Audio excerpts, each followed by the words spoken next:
బంగారం, బ్యాంకులు, ఇతర ప్రైవేటు సంస్థల్లో ఉన్న విడిపించి కొనబడును. కొమ్మూరి గోల్డ్, ఆంధ్ర మరియు తెలంగాణ. నమస్తే, వెల్కమ్ టు అవర్ ఛానల్. నేను పద్మిని. ప్రస్తుతం పాటు ప్రముఖ ఆధ్యాత్మికవేత్త, ప్రముఖ న్యూమరాలజిస్ట్ లక్ష్మీ నరసింహస్వామి ఉపాసకురాలు శ్రీమతి స్రవంతి గారు మనతో పాటు ఉన్నారు. మాట్లాడదాం. నమస్తే అక్క. నమస్తే పద్మిని. మన గురించి ఏదో అనుకుంటున్నారు అవతల వాళ్ళు అనే ఫీలింగ్ ఒక్కొక్కసారి చాలా ఇబ్బంది పడుతూ ఉంటుంది. అసలు రీడ్ చేస్తుంటారు కొంతమంది, అయితే వీళ్ళు ఏమనుకుంటున్నారు మన గురించి, ఏ ఇద్దరు మాట్లాడుకున్నా వీళ్ళ గురించి ఏదో మాట్లాడేసుకుంటున్నారని ఒక ఇల్యూషన్ లో ఉంటూ ఉంటారు. అదొక ఫోబియాలో కూడా ఖచ్చితంగా కన్సిడర్ చేయొచ్చు.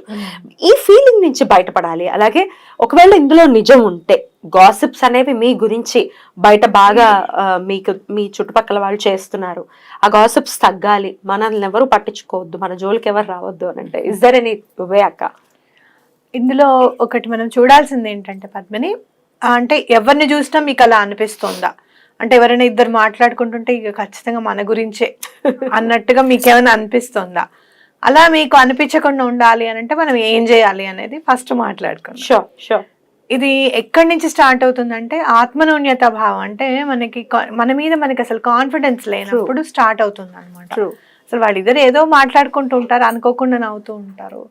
అలాంటప్పుడు మనం సడన్ గా చూసి నా గురించి అని అనుకుంటూ ఉంటాం. అలా అనుకోకుండా ఉండాలి అని అంటే, ఆ ఫీలింగ్ లో నుంచి బయటపడాలి అని అంటే మంచి switch word find clear. Find clear అనుకుంటూ ఉంటే ముందు అసలు ఈ కాన్ఫిడెన్స్ అనేది, అంటే లో కాన్ఫిడెన్స్ అనేది లేకుండా ఉంటుంది అనమాట. సెల్ఫ్ కాన్ఫిడెన్స్ పెరుగుతుంది.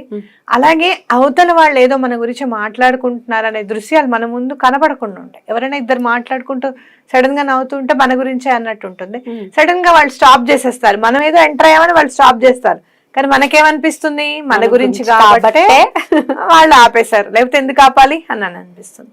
ఇలాంటివన్నీ కూడా క్లియర్ అయిపోతాయి అనమాట. అలాంటి సందర్భాలు కూడా ఎదురు కావడం అనేది మానేస్తుంది ఫస్ట్ ఫైండ్ క్లియర్ అనేది కనుక. అండ్ ఒకవేళ నిజంగానే మన గురించి మాట్లాడుకుంటున్నారు, సో వాట్ అన్న ఫీలింగ్ ని ఎలా తెచ్చుకోవాలి అని అంటే, నీ పని మీద నువ్వేం చేస్తున్నావు అనే దాని మీద కాన్సన్ట్రేషన్ ఉండాలి.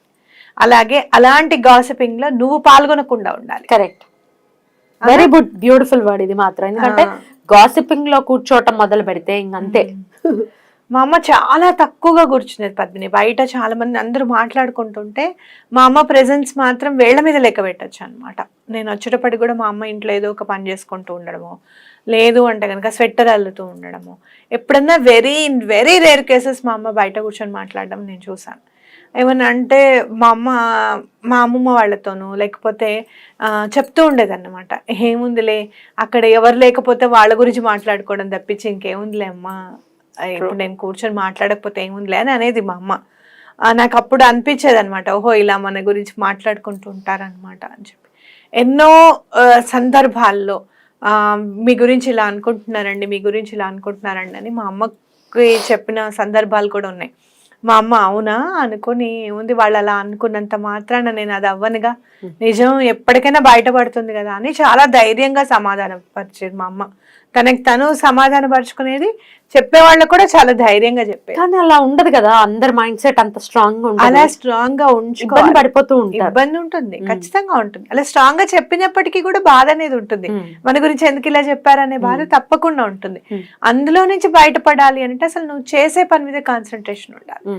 మనం ఏం చేస్తున్నాము, మనం కరెక్ట్ గా చేస్తున్నామా లేదా, అవతల వాళ్ళకి నచ్చడము నచ్చకపోవడము, నచ్చేలాగా ప్రవర్తించడం నీ బాధ్యత.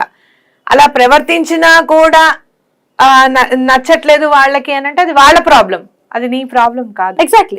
అసలు వరల్డ్ అంటేనే చాలా జడ్జ్మెంటల్ గా ఉంటుంది. నువ్వు ఎలా ఉన్నా జడ్జ్ చేస్తారు కదా. నువ్వు నవ్వుతూ ఉంటే కొన్ని కమెంట్స్ చూస్తూ ఉంటే, మీరు నవ్వకండి యాంకర్ గారు అని పెడుతున్నారు అంటే ఏడుస్తూ కూర్చోవాలన్నమాట. పెట్టానంటే ఏమిటి, ఏడుస్తూ కూర్చోను. అంటే నీ నవ్వు ఎలా ఉండాలో కూడా అవతల వాళ్ళే డిసైడ్ చేస్తారు. సో నవ్వుతే కూడా గమనించావా నువ్వు? చాలా ఈ మధ్య కొంచెం నీ ఎక్స్ప్రెషన్స్ కూడా తగ్గించుకున్నావు. ఏం చేయాలక్క మరి, నేను నాలా ఉండలేకపోతున్నాను. బట్ అవునా కదా, నువ్వు నాకు ఎప్పుడు చెప్పలేదు ఈ విషయం, కానీ నేను గమనించాను అనమాట. అంటే అంతర్లీనంగా ఎక్కడో పని చేస్తున్నా ఈ కమెంట్స్. యాక్చువల్ గా అయితే నేను మారాను, I will be my self, because నేను ఎలా ఉండాలో అలాగే ఉంటా. ఈ క్వశ్చన్స్ అడగండి, ఇలా మధ్యలో దూరకండి, ఇట్లాంటివి ఏవో అంటూ ఉంటే నాకు నవ్వు వస్తుంది. నేను ఇక్కడ కూర్చుని నేను గంగిరెద్దిని కాదు తలవపడానికి, నేను ఇక్కడ కూర్చుని అడగడానికి అడుగుతాను. సరే వాడెవర్, అది పక్కన పెట్టేస్తే నవ్వద్దు, నవ్వితే ప్రాబ్లం.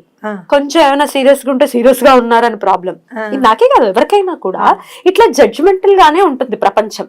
సో ఆ జడ్జిమెంట్ ని మనం బ్రెయిన్ వరకు తీసుకురాకుండా ఉండాలి, స్ట్రాంగ్ గా ఉండాలి. ఆ సపోర్ట్ ఎట్లా తీసుకోవాలి? ఎలా తీసుకోవాలి అని అంటే, చుట్టుపక్కల పరిసర ప్రాంతాలు గనక హార్మోనైజ్ గా ఉంటాయి గనక, నీకు నచ్చినట్టుగా ఉండి నిన్ను మెచ్చేటట్టుగా ఉంటే గనక నువ్వు సుఖంగా సంతోషంగా ఉండగలుగుతావు.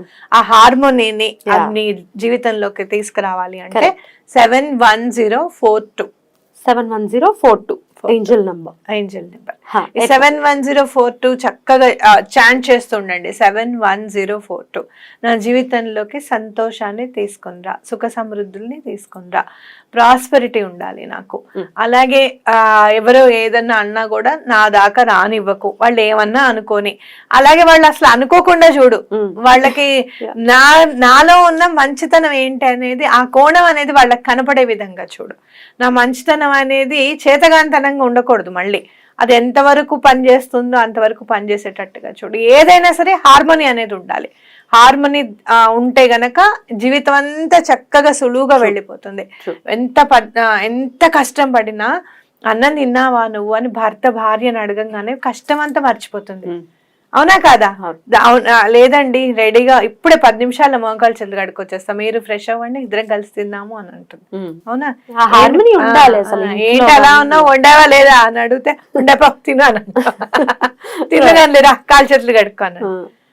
అలాంటి హార్మోని మన లైఫ్ లోకి రావాలి అంటే 71042 చాలా బాగా పనిచేస్తుంది.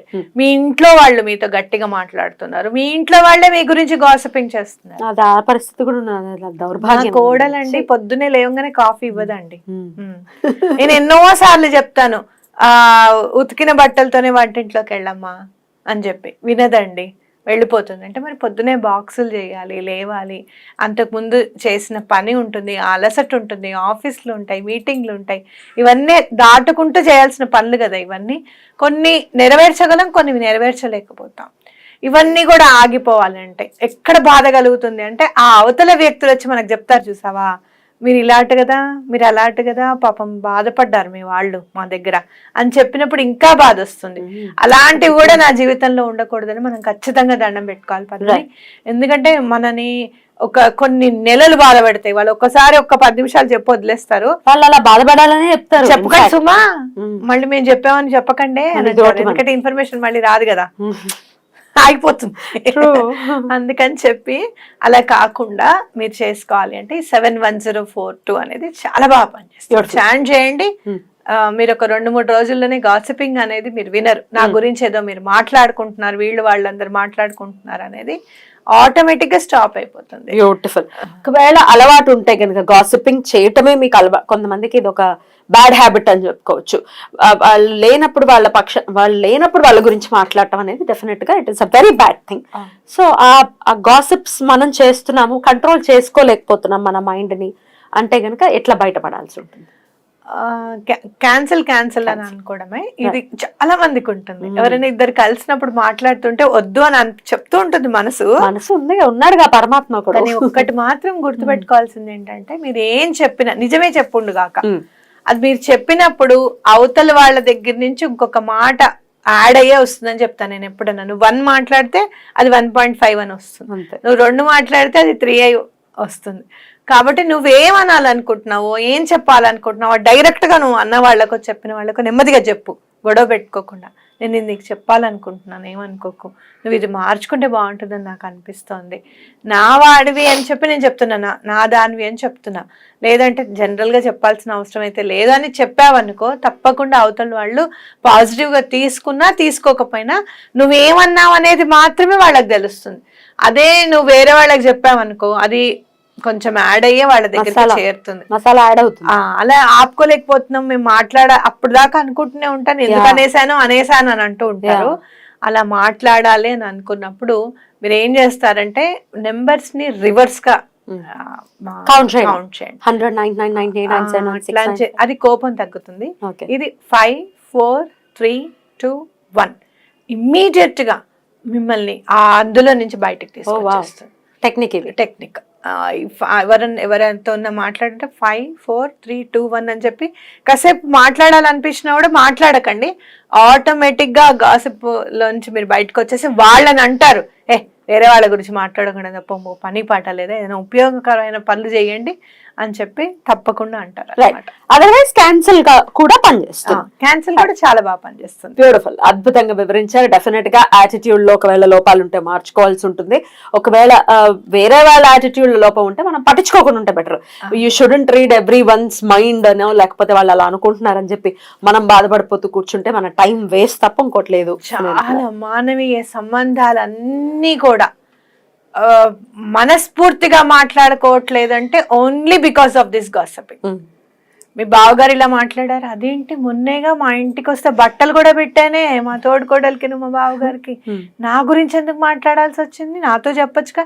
ఏమండి మీ అన్నయ్యకి ఏమైనా ప్రాబ్లం ఉంటే మీతోనే మాట్లాడచ్చు కదండి, వాళ్ళతో ఎందుకండి. ఇవన్నీ అసలు ఎన్ని సంబంధాలన్నీ సత్సంబంధాలుగా లేకపోవడానికి కారణం ఈ గాసిపింగ్. చెప్పడానికి చాలా సిల్లీగా ఉన్నా కూడా మానవీయ సంబంధాలన్నీ మళ్ళీ చక్కగా మెరుగుపడాలి అంటే ఫస్ట్ గాసిపింగ్ ని మానేయాలి. డెఫినెట్లీ మానుకుందాం, మానుకోవడానికి ట్రై చేద్దాం. రైట్ అక్క, చాలా బ్యూటిఫుల్ గా ఎక్స్ప్లెయిన్ చేశారు. కృతజ్ఞతలు. నమస్తే అక్క.